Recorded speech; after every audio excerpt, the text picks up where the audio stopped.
What's going on, guys? And today we have a few Charlotte Hornets housekeeping offseason news. So before we start, we'll be talking about Miles Bridges. Do you think he'll sign a max contract? We'll be talking about Gordon Hayward. Will he be going to LA or just being on the move this offseason? Will Mike Kupchak be fired?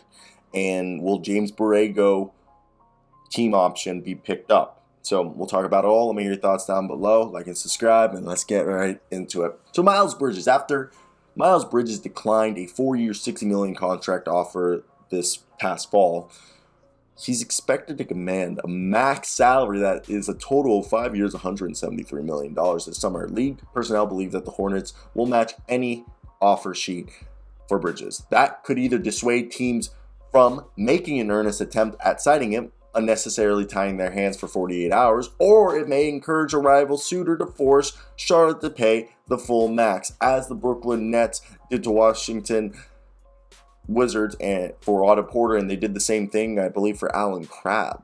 Okay, so I believe Miles Bridges will be back unless they really don't want to pay him, and then a lot of teams will want him. So Gordon Hayward is supposedly Kelly Oubre, Mason Plumlee, and maybe a third smaller deal to Los Angeles for Russell Westbrook is something that's been talking about. The idea of moving the $30 million salary and an additional contract such as, like I just said, Kelly Oubre, Mason Plumlee, and a third smaller deal to the Los Angeles Lakers for Russell Westbrook's expiring contract has taken hold among the league executives, which probably would mean they would probably buy him out, unless they really believe they could pair LaMelo Ball and Russell Westbrook.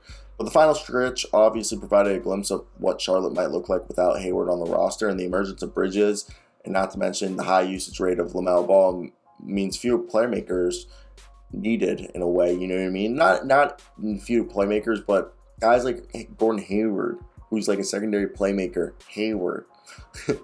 And I don't know why I say it like that. I just think it's fun, Gordon Hayward. But this is a guy who's he can play the shooting guard, small forward, and even power forward in small ball lineups, and he can handle the ball. So I think he's going to be a guy who is recovering from an injured foot that he's probably going to want a change of scenery at 32. He's making bank. He probably wants a ring.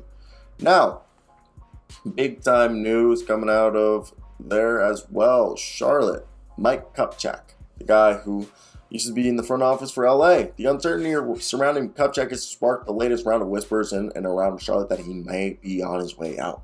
But to be fair, word of Kupchak's potential departure or transition to more of an advisory role has echoed among league personnel for each of the past few seasons. Still, there would be more credence to these rumors this summer without an extension in place. There's been plenty of rumors about who could replace him, but the two most commonly discussed names are Buzz Peterson, Jordan's college roommate at UNC, and the Hornets assistant general manager since 2014, and the Chicago Bulls general manager Mark Eversley, who began his career at Nike, the parent company of the Jordan brand. Eversley interviewed for the general management position for 2018, but the role went to Kupchak instead. Upon his hiring, Kupchak selected James Borrego to be the head coach of the Charlotte Hornets on a 4-year deal that included the final season, this season, the 2021 to 2022 season, as the final year. So James Borrego needs an extension.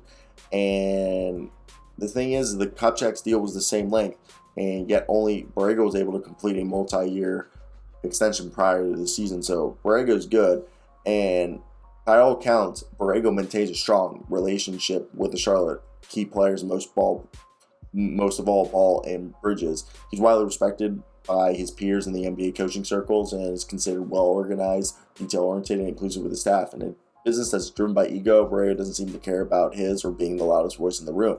So there is speculation among league coaching figures that a failure to advance the playoffs in the third post-Kemba Walker season could result on Borrego being fired, but there's a heavier dose of optimism both around and outside of the organization that the head coach of the Charlotte Hornets will likely remain in Charlotte after his extension he received in August, which one source said it was for 2 years with a third-year option. And by the way, all this is by Jake Fischer of the Bleacher Report, so shout out him.